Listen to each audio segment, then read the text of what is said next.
say they have a country music festival that Spotify is hosting in Nashville, or we shot a Latino concert in Miami, and it was like Bad Bunny and Rosalia. So whenever they have concerts like that, they hire Happy Monday, and then I, as one of the shooters, get to travel with them, and we just kind of create in real time recap. So hold out, hold out. And I was actually supposed to shoot Coachella last year. I was shooting an event for Casamigos Tequila, so I make some of their Instagram videos here.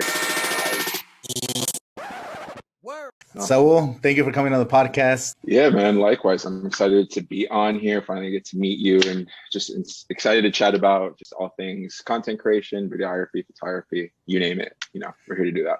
I'm excited because I'm a videographer myself. I'm not doing the cool type of videos that you're making, but definitely I love videography. It's one of my favorite passions. Yeah, man. It's been quite of a journey. I think everyone, I'm sure you know it as well, just being a videographer, just no one has like a linear path. Everyone's path is just very different. But I've been just very fortunate to be able to shoot with like some really cool companies, travel the world while doing so. So I'm excited to just chat about that a little bit more and share that experience with you all. With my YouTube channel, so first of all, I learned all my videography skills via YouTube. So I am self-taught. I didn't go to school for videography. I majored in economics. So furthest thing away from a creative field.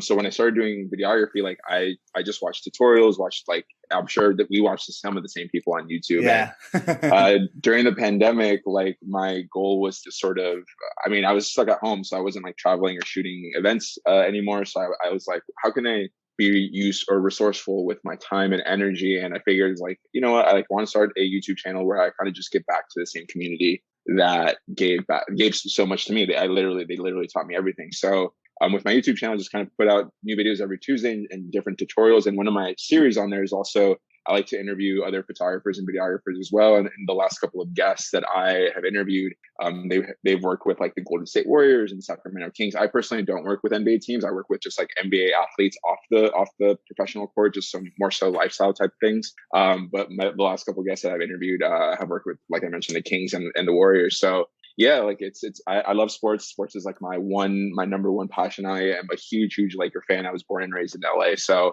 yeah, that's sort of, I find it always interesting to see how NBA teams kind of operate within the creative space. So just being able to chat with people like that has been really eye-opening. Awesome. That's awesome. Yeah. The first thing, let's go back to, you said that you learned everything through YouTube, and basically YouTube University, where millions of people are learning.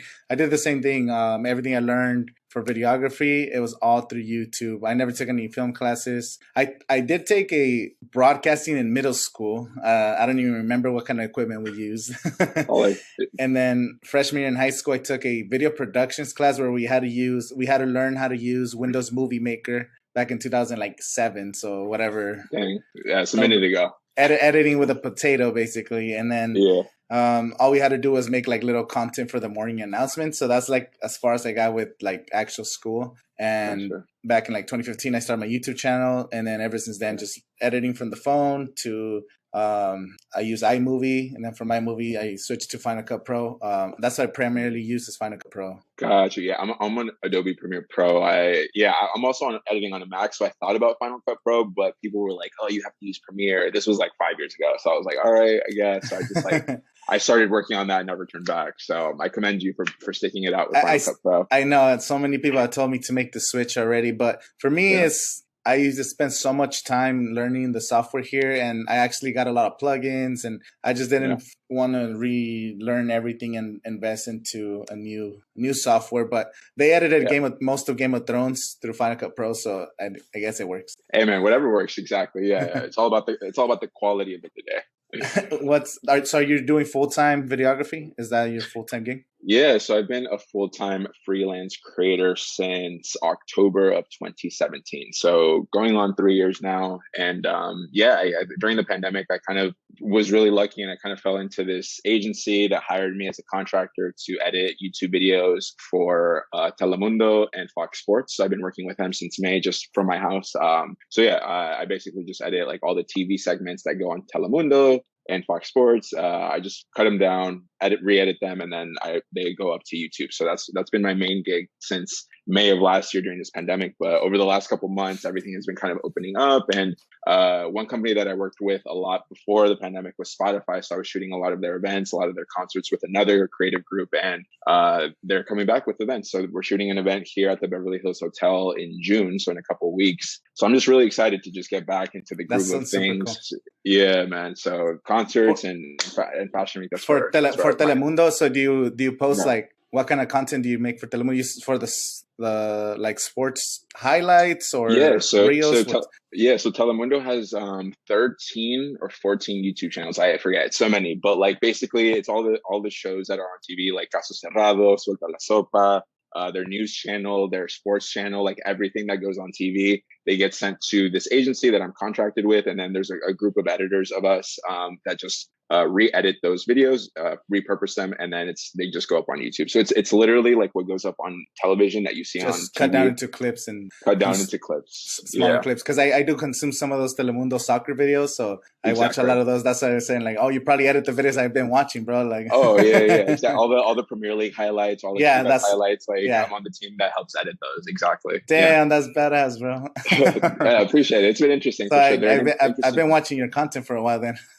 Oh yeah, exactly. Yeah, without even knowing it. I'm sure a lot of people might have. If you're on YouTube and you've seen either Fox Sports or Telemundo Sports, like that's my team. When you do those events for Spotify, is it for like a sponsor, for the sponsors? Like you record all the sponsors, highlights, red carpet, stuff like that, and just create a highlight film for that? Basically, yeah. So I freelance with a creative agency based out of New York called Happy Monday, and they're just like a studio, and their main client is Spotify. So whenever Spotify has like say they have a country music festival that Spotify is hosting in Nashville, or we shot a Latino concert in Miami, and it was like Bad Bunny and Rosalia. So whenever they have concerts like that, they hire Happy Monday, and then I, as one of the shooters, get to travel with them, and we just kind of create in real-time recap. So say there's a concert, starts at 7, ends at 10 o'clock. We're shooting like people arriving starting at like 5 or 6 o'clock. We're pumping out like 2 or 3 videos at a time. There's like editors, there's videographers, photographers, and we're all just basically shooting the entire concert and the entire experience for Spotify's Instagram channel. So all the content that we're making goes onto their Instagram platforms, whether their story or their actual feed. So I'm part of that team that gets to shoot some of those concerts.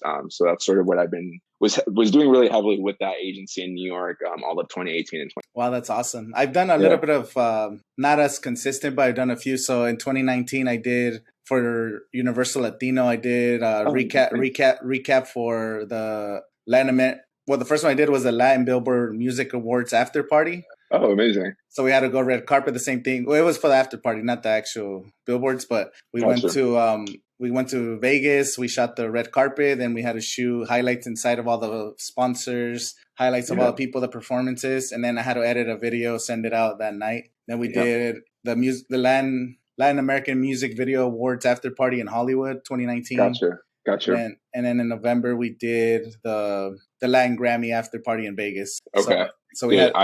I'm sure that was stressful. Like you have to shoot and edit like same night. Like it's a lot of work, right? So I forgot the times, but I think they ended at 2 a.m. So like at 12:30, I finished getting all my B-roll, all the shots of the artist performing, and I went back to the hotel room. And then for the next, because I needed to have it done before I think 3:30 a.m. because they were going to show it in the morning, like 6 a.m. reel. So I was just there in the hotel room editing everything, and then finally I had to send one edited to a specific song, and I had to send one raw with no sound. And I didn't even know if they aired it, but I just had to send it. Yeah, dude. And I'm sure like you can attest to this. Like those moments are so stressful, but like looking back on it now that we've been at home for however long, like it's just like, oh, we missed that so much. It's just like you want to do it again, even though it was so stressful. You know what I mean? Yeah, it's always fun because you're in places. As for me, you probably got used to it because you do so much cool stuff. But for me, it was just being like are surrounded by all these people. And there's a lot of artists that I'm not really big into like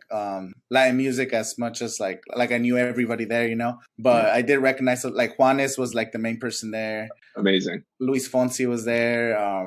Who else? I don't even remember. There was a lot of people there. And Mon Laferte was performing, like she performed a song, and Yeah, this is just to people, and it was just so much fun because you're there on the stage and get like some behind the scenes. But I'm in the stage with like these famous ass artists, and it just It's felt kind of cool.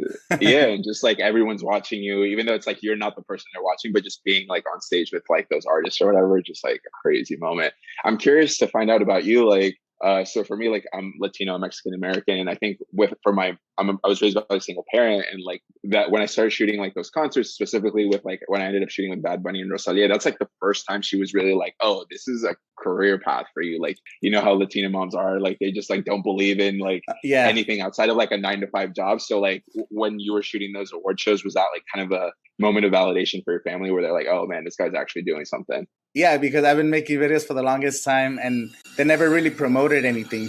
There's some noise outside, by the way.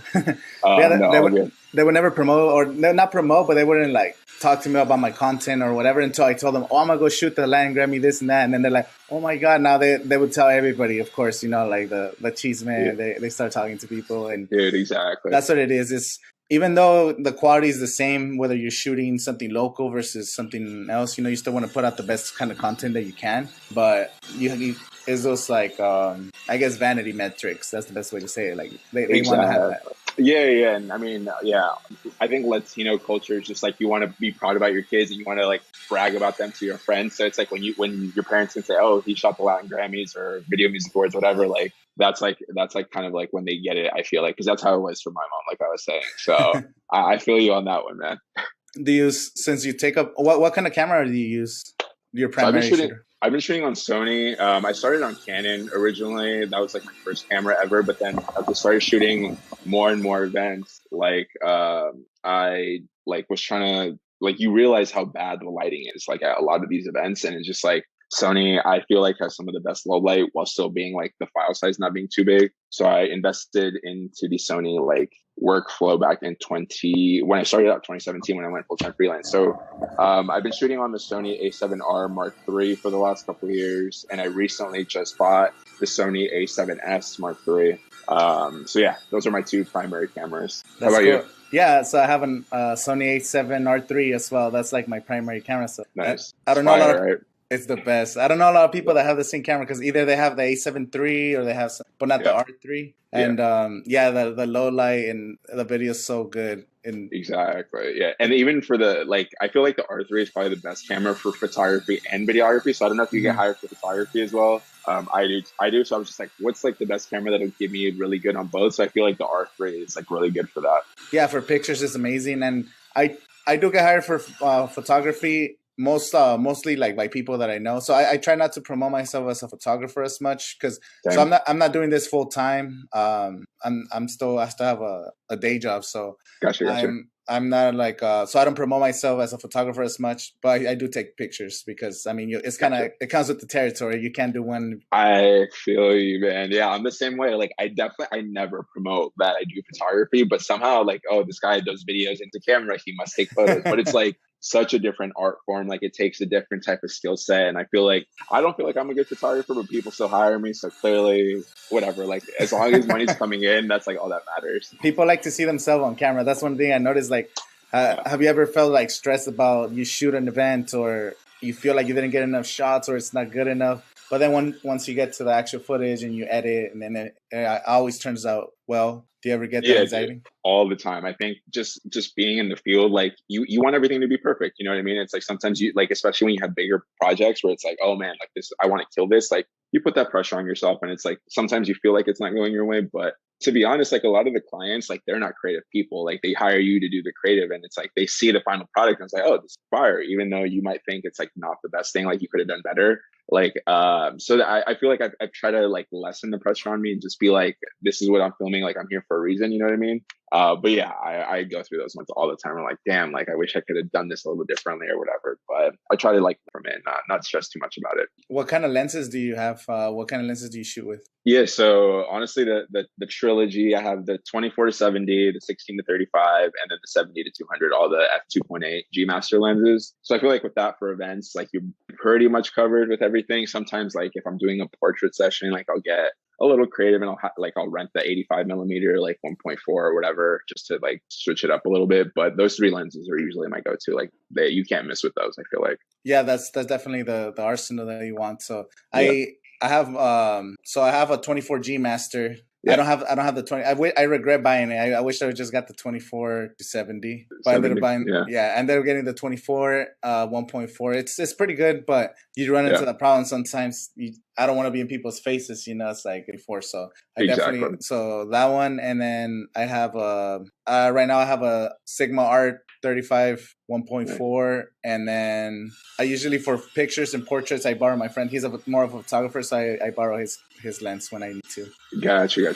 How's the like creative scene in India? Obviously, you have Coachella every year and stuff like that, but like aside from that, like are there a lot of opportunities out there, or do you find yourself like coming out to like Orange County or Los Angeles a lot? So here in the Coachella Valley, there's a few videographers. There's some people that are doing good music videos, pictures, drone stuff, and there's some amazing scenery here. So it's like a place where people love to hang out over here. You got Palm Springs, you have the whole mountains everywhere. You have palm trees, and there's always besides Coachella, there's other smaller festivals here. So the city of India, its nickname is the city of festivals. So even though there's a lot going on, I feel like there's not enough people making content, which is weird because anybody that wants to do anything, they always try to go to LA. They're trying to go to the big city, you know? And there's only a few people that kind of create content here. And for those big events that you talked about, usually people are coming to the Valley to film, so they don't hire locally, you know? So there's some really talented people here, but there's not enough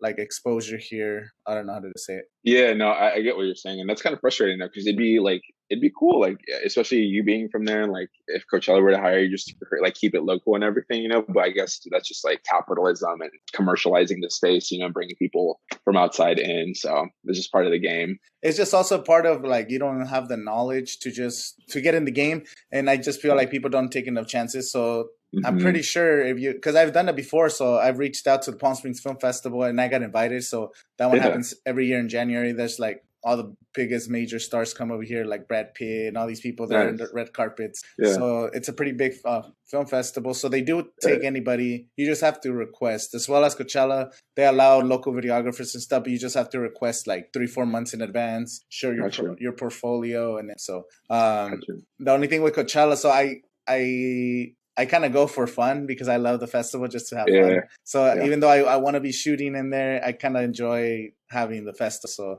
I haven't really shot Coachella yet. Have you been to Coachella before? No. So I mean, I'm born and raised in LA, and like for me growing up, like Coachella was cool, but like I didn't have money to afford it or whatever. So, and as I got older, I was like, and I started doing videography. I was like, the first time I go to Coachella, I want to go as a shooter. Like I want to get hired to make videos. You know what I mean? So I was like, I'm going to hold out. And I was actually supposed to shoot Coachella last year. I was shooting an event for Casamigos Tequila. So I make some of their Instagram videos here in LA.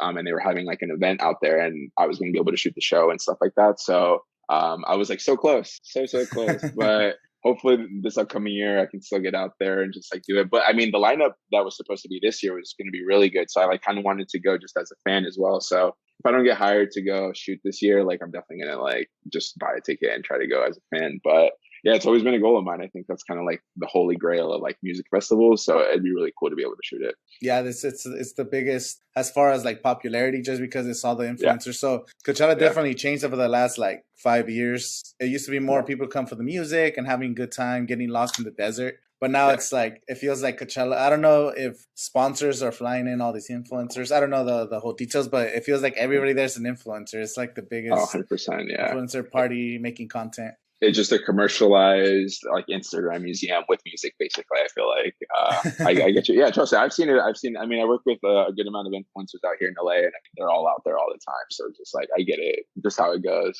Unfortunately, you say you were editing music, YouTube videos for some influencers. Do you do that too? What else do you do with like influencers? We can. I do everything. Anything I do I can to survive. Like I take on every and any gig. Like I'll do real estate. I'll work with influencers. I'll shoot a workout video. I'll do corporate videos. Like I travel. So yeah, I currently one of my clients is a like celebrity fitness trainer out here in West Hollywood. They work at this like influencer gym. So I've been editing their vlogs for like the last couple months. So yeah, so I'm kind of in that space. And then, but my primary gig, so I obviously do like the YouTube editing. When I originally started out, I started shooting clothing videos for this company called We Are Uprisers. It's like a small clothing company here in LA. And they were the first people that ever hired me back in 2017. And I still make their videos to this day. And they just, they're now in PacSun, like across the country, and they're doing some stuff with Complex. So we're shooting a short documentary for Complex Land, which is their virtual event, which is going to happen in June. And then we're doing some stuff for Complex Con, which is going to happen in person in November. Hopefully, I'm allowed to say that. Maybe you might have to cut this out. I don't want to be the person that like breaks that there's going to be a Complex Con. So yeah, so we're doing some stuff for that in November in person. So yeah, those are like some of the things that I do, and just anyone that hits me up. Dude, I'm telling you, I'm just like I'm in it for the long haul, and like I do anything I can just like to survive, and just at the end of the day, it's all really about relationship building and just kind of navigating the space depending on who you want to work with. So yeah, I just figure it out as I go, and just have been lucky enough to shoot with some really amazing people. So that's kind of just how it goes here in LA. That's awesome. No, you definitely, that's got to be so awesome, just having so many cool opportunities to shoot these events. And do you have like an end goal? Do you want to get into like filmmaking? Do you ever consider in the future, I want to be making or producing my own films as a director or cinematographer? Yeah, I think for me, I really fell in love with sort of like the social media content. So I'm not really like, I don't really want to shoot like a TV show or like be on set of a movie or whatever. Like for me, if I ever do shoot like on set with stuff, it's like I love shooting behind the scenes. Like I love seeing how movies are made, but like I'm not trying to be like the MP or anything. So I would love to shoot like behind the scenes for that. But as far as like my personal goal, like in the short term, my real like goal that I want to do within the next 2 to 3 years is I really want to go on tour with a music artist and like shoot like the tour life and like those vlogs that you see on YouTube of like your favorite artists. Like I love videos like that, just the behind the scenes of like what being on the road with like a major artist would be. So, that's fingers crossed. Hopefully that happens within the next 2 to 3 years. That's been one of my main goals.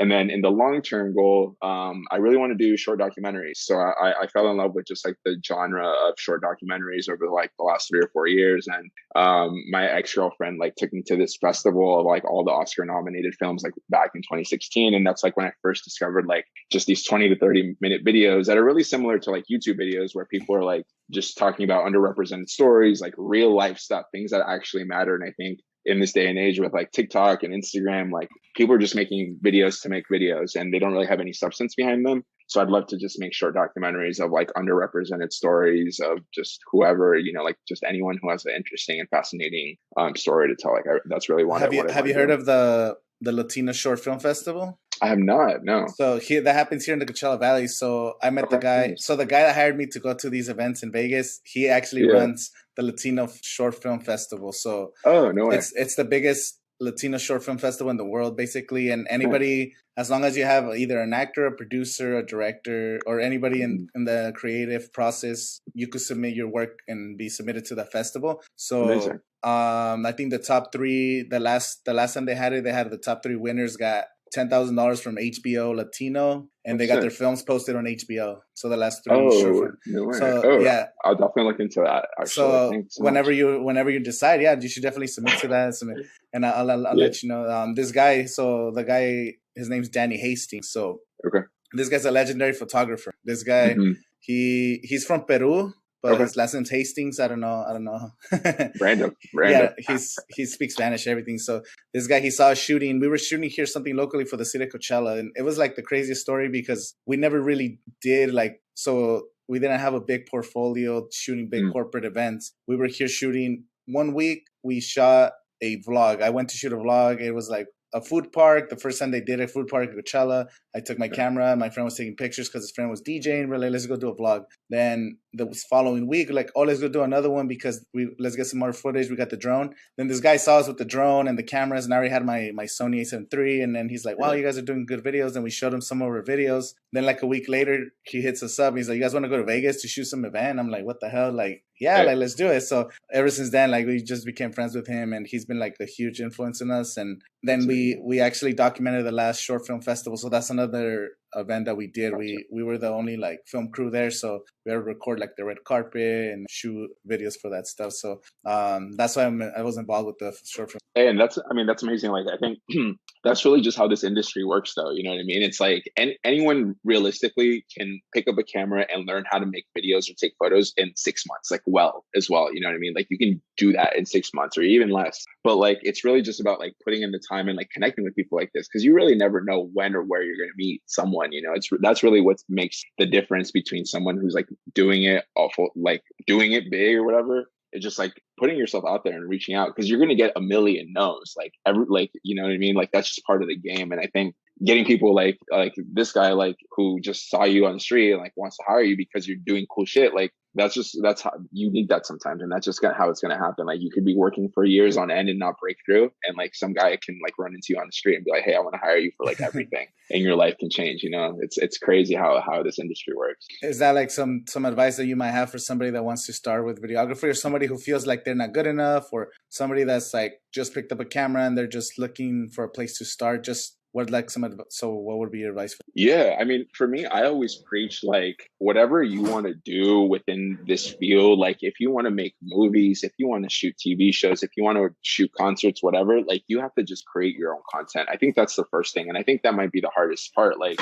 a lot of people are really just afraid to just even get started because they feel like, oh, I live in the middle of nowhere, Idaho, like nothing's happening here. You know what I mean? So I'm not going to stand out anyway. But like, being able to be creative and like be unique wherever you are is like how you have to start. So I think the first step for me that I always like to preach to people is like, wherever you are, whatever equipment you have, just like master that. Like, just learn how to do everything that you can with the equipment in the places that you have at your disposal. And then after that, like, if you really want to do it seriously, like as a career path, it's really, I would say like 75% is just relationship building and networking. And then the other 25 is just like the actual creative part of it. Because like I said, there's, especially now with the entry level is so low, like anyone can buy a $600 DSLR that shoots in 1080p. You know what I mean? Yeah. And your like phones now too. Your iPhones, yeah. Like it's not even really about standing out, but it's standing out in the way of like, who do you know, and like what kind of opportunities can they present to you? Because anyone can do this. Like, anyone can shoot at the level that we are. Like I said, in 6 months or even less.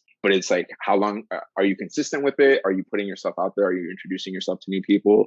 Like, that's really what's going to make you last in this game, because there's just so many people out there right now. Like, it's rare where like people will come find you just out of the blue. Like, it's always like for example, tomorrow I have a shoot with Jordan Brand in the morning, and they hit me up today at 2 p.m. But that was because one of my best friends, photographer, who's shooting with them, and she referred me. Like, it's all at the end of the day. You know what I mean? So that's just how it works. So I hope that's not overwhelming. I hope it's not overwhelming and like it's like, you have to do all this, but it's just like, that's just real life. You know, that's just like, if you really want to make it doing this, that's how you have to go about it. You do have to network, and that goes to any kind of, I know for videography it's a big part of it, but almost any profession, whatever you're doing, construction, you're doing coffee, you're selling whatever, people are going to be, word of mouth is huge. And yes, you could run ads and running ads, but when you get recommended for somebody, that already breaks the glass. You know, you're already one step in the door. All you have to do is kind of just follow through, because it's the hardest thing is getting in there, getting inside.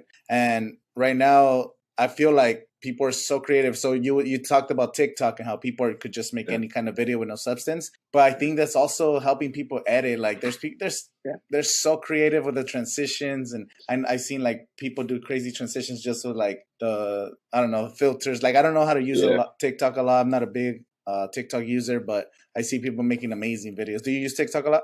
Oh yeah. Hopefully, it didn't make it sound like I was shitting on TikTok. Can we curse on this? Can we curse? Yeah, you can curse. Yeah, okay. Yeah, hopefully it doesn't sound like I was shitting on TikTok earlier, because I adore TikTok. Like, it's probably my most used app. Like, I scroll on that like when I wake up, when I'm going to bed. Like, it's the app that I use the most. But yeah, like you said, like, people are so creative, and it's all literally with just your iPhone. Like, that's all they are using. And I think like, yeah, you can't underestimate the value of just like your mind and your creativity. But even I like gets inspiration from some of the people on there, because there's also other videographers or video editors on there, like talking about their process and just like in short, digestible 60-second clips. So it's like TikTok is by far, I think, the best app that has ever existed, if we're being honest. Hopefully it doesn't get ruined by like advertisements or whatever, but it's gonna get ruined by advertisements. Yeah, for sure. What kind of content do you make on TikTok?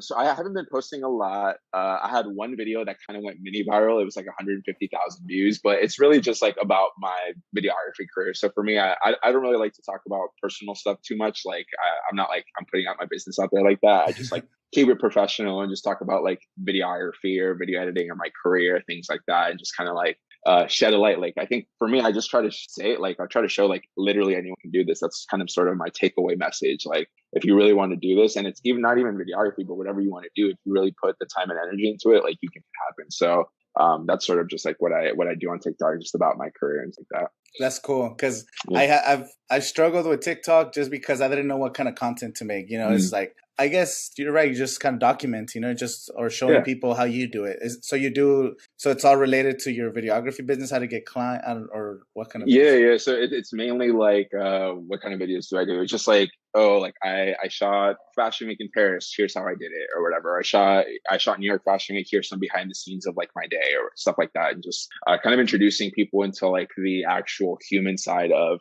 all the content creation. Because I don't know, you can show a really pretty 30-second video of like all these famous people, but it's like, all right, what went on behind the scenes, and like how did this person get there? I think that's what a lot of people are interested about. So I try to just show as much light as possible. And the one video that like kind of mini viral, it was just like a video. It was like the most simplest video. It was like me, my mom, and my aunt last summer. So last summer I actually ended up winning a MTV Video Music Award, and I filmed my reaction as we were watching the show.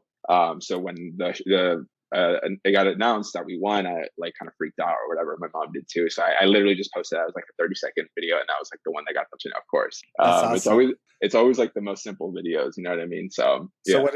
So what do you win an award for? Well, I saw one of your YouTube videos about it, but it's for the people who don't know. Yeah, so for the people who don't know, so I was a drone cinematographer on a music video called I Can't Breathe, which is by the R&B artist Her. And it was nominated for the Video for Good category for the MTV Video Music Award, and it was also nominated in that same category for the MTV European Music Award. And it ended up winning both. So just being part of the team, being one of the drone operators, drone cinematographers, the whole team kind of wins the award. So that's just kind of how it works in that field. But yeah, so it was crazy. It was a really last minute project that kind of just came together really quickly. Like Her's creative director is a mutual friend of mine, and he hit me up when he was doing this video. It's kind of a protest video. So last summer I shot a lot of like the protest stuff, and I had shot a lot of drone footage of just like the marches here in LA. And he hit me up like the day before the video was supposed to come out, and he was finishing the edit. He was like, "Hey, can I use some of your drone clips for this?" And I was like, "Yeah, dude, go for it." And the first two clips of that music video are my clips. So I was like, I didn't even expect that was going to happen. So it was just kind of like just crazy experience to say the least. That's awesome, and congratulations! Yeah. Thanks. That's awesome that like you could add that to your resume. That's going to open a lot of more doors, just because it is validation that you're putting in hard work, and you're doing like just so many cool different things. You know, it's so cool, bro. Hey, man, I'm telling you, like, for anyone that's watching and you're trying to be a videographer, like, you have to do everything. Like, that's just how it goes. Like, you can't just be like, oh, I only want to do this. Like, you can try to only do that, but if you really want to make money and like try to feed your creative passions or whatever, you got to just do everything. So I rarely say no to opportunities. Like I try to just like be as open and flexible and open-minded about whatever, because even if it's like a shoot where it's like you don't think you're going to learn anything, like something will come out of it. Whether it's a relationship, you might meet someone on set, you might develop a relationship with the talent, whatever. Like you can learn from every experience. But make sure you get paid. Like don't do stuff for free, because like they try to take advantage of you a lot of the time too, like as just a creator. So make sure you get your money too. Like don't be afraid to say no at the time. So what don't you do? Do you still do like weddings and stuff like that, or no? That's the one thing I've actually never done. I've never shot a wedding. I have been asked a lot of times to shoot weddings just by like mutual friends who like follow me on Instagram and stuff. And it's just like, I can't I almost agreed to do one later this year because the check was really nice. But then I was at my friend's wedding and I was like watching their videographer, and I was like, nah, this is not worth it. Like, it's just like, you're dealing with the bridal party, like the bride, but you're dealing with their families who like want to try to control you. And I'm just like, I mean, for the right amount of money, sure, but like I haven't reached that. Like, so I'm just like, respectfully, I'll be at your wedding, but I will not be shooting it, because it just seems it's just like unnecessary stress that I don't really want to put myself through. You know what I mean? How about you? Have you ever shot a wedding? Yeah, I've done a few weddings. I Okay. so the same thing. I never promote my stuff like that because Yeah. I don't want to. But like at the same time, I'm doing anything I can, you know. So if someone comes up to me right now, it's like I'm trying to develop my skills, and I'm trying to just think on creating more, Yeah. you know, more networking for future projects, and just trying Definitely. to get new skills. So the next thing I'm on right now, I was about to buy a new lens, so I was here Yeah. thinking of getting the 2470 G Master. I was gonna get that one, and I also wanted to get the 70 to 200 G Master, which is Mm-hmm. I'm dividing between the two. I know that 24 to 70 is way more practical, and I'll probably be using that one a lot more. So right now, Yeah. just trying to like, I haven't bought a lens in probably like over a year and a half. So I've been just with what I have, just shooting what I do. Yeah. The stuff, the lens that I actually shot at the Latino and all those film festivals was the 24 to Yeah. 70 Zeiss, the Oh, okay. Zeiss. So it's an Yeah. it's an f4. So I didn't get, it's not even like the grade of lens, but it's like the Yeah. videos came out great. So that was my Whatever go-to. gets the job, yeah, whatever gets the job done, man. That's all that matters. Something that I found interesting in what you've said is like, I know you've mentioned like you don't really market a lot. It's like certain things that you shoot. So like, what is because I do the same thing, but I'd love to like just hear your thought process behind not showing those and then showing like certain things. It's just like you don't want to consistently be hired for stuff like that, or you kind of just want to like build your brand a certain way where it's like you're only shooting certain things. Yeah, so it's more of okay, so videography, so like I said, videography is not my main thing. So to be Yeah. honest, I only want to shoot the stuff that I want to shoot right now, and I do Yeah. take a lot of it is favors and people that I know that hit me up like, hey, could you shoot this for me? Could you do this for me? And I do want to help them. You know, like if I could provide a good quality video and I have some free time, I'll definitely help them out. So my main job is I run a tile business, which is kind of weird. So it's like Oh, that's epic. I run a granite and tile business, and I have a Do bunch you of. do you make the videos for your company, for your So business? I take little videos and pictures, but I don't make any epic stuff because I never Gotcha. really take my gear with me. But Hmm. I do make some. I do document stuff. I like Yeah. documenting. Yeah. So that's like my main job, you know. So I'm doing like, I guess, estimates and sales and going to different jobs. And so I don't actually install. So I get the jobs and then I hire people and then I'm dealing with the homeowners. And then we also do new construction because it's a family business. So Gotcha. it's hard to leave the family business and focus full time on videography, which is I wish I could do sometime in the future. But for right now, Yeah. it's like I can't leave the company because it's my brother, he just kind of left, so it's kind of like I'm becoming kind of like the main person, so it's hard Gotcha. for me. So the Yeah. whole videography is just kind of like my side hustle right now, and I do invest a Hmm. lot of time into it. So it's my weekends, I'm all only doing video, Hmm. Saturdays, Sundays, and then in the afternoon. So when I'm not doing podcasts, I'm editing videos, stuff for clients, and that's kind of like what I do. So it's hard for me to kind of like niche down on what I want to be doing. So right now I'm kind of Yeah. just testing the waters in all these different aspects until I Yeah. find something that I want to. Yeah, no, that makes sense. And I think it goes like you can't underestimate the power of just like you said, you're doing your family's business. Like I think a lot like social media really teaches us, or like it's like you have to go all in, or you have to like be doing this full time and like whatever. But it's like no, like, you can have a real job and like still do creative shit. It's like you don't have Yeah. to be like starving yourself and like just to buy every lens or like spend all your money on this. Like you can have a real job and still do it. Like if you really want to do it, you'll be able to find a way to do both. It's all about just like being able to like sustain your life and like live like properly in this country and just like be able to still do creative stuff and like force yourself to do that, you know? Yeah, it's like it is. It's all about whatever drives you, whatever your motivations are, Yeah. and it's just fun that you're able to do different things. You know, it's Hmm. the world is so big, and I know sometimes they think it's too hard to get into the type of creative work that you do. But somebody watching this Hmm. could definitely be doing the type of work that anybody's doing. You know, it's just you Yeah. commit to it, you put in the work, and you do it, and the opportunities are going to come if you put in Yeah. the work. And that's like one thing I've learned is like taking those extra steps. How are you with like keeping consistent? Do you ever like fall behind on projects or ever catching up on stuff? Yeah, so I mean, if I remember doing like personal projects, like in my YouTube channel, I post every Tuesday at 5 p.m. But it's like, damn, like I need to do it. So it's just like sometimes it's like Tuesday morning, and I'm like just shooting the video, whether it's a tutorial or whatever. Like I'll wait. But sometimes I feel like they come out better because it's like so under pressure. You know what I mean? But when I'm dealing with like client work and like stuff that's getting paid, like I try to just be. I like getting that done immediately. Like I don't want to be sitting on this for a while because then I feel like the client expectation kind of grows a little bit more. It's like, well, if you're taking a month to do this, like it better be a super epic video. And not that I don't try to deliver a really epic video, but it's just like I want to get it out to them, just because a lot of the times, like, it's events that I'm shooting, so it's like you have to turn it around really quickly for real time stuff.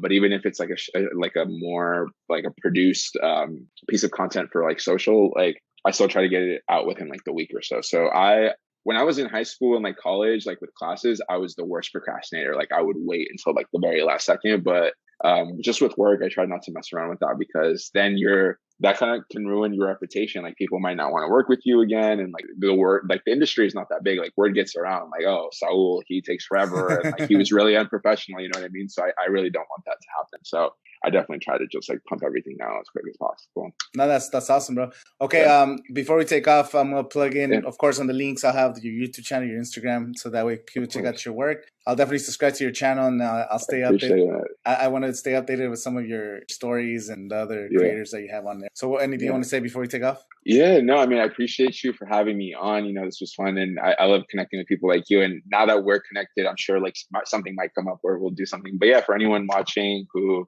wants to be a videographer, content creator, whatever, yeah, I put out new videos every Tuesday at 5 p.m. on YouTube, and you can follow me on Instagram, where I post a lot of more of my professional work. And yeah, if you have any questions or you want to learn more about how I did something, whatever, like feel free to DM me on Instagram. I reply to anyone, and I love interacting with people. So my Instagram is just @Saul Lopez, but I'm sure it'll be in the description as well. So feel free to connect with me in any way. And I appreciate you for having me on, man. Okay, and then if you're ever in the Coachella Valley for some reason, hit me up, and we'll do a podcast here in person, or maybe we'll shoot you somewhere. So it sounds cool. Yeah, just hit me up. Yeah, no doubt, man. I got you.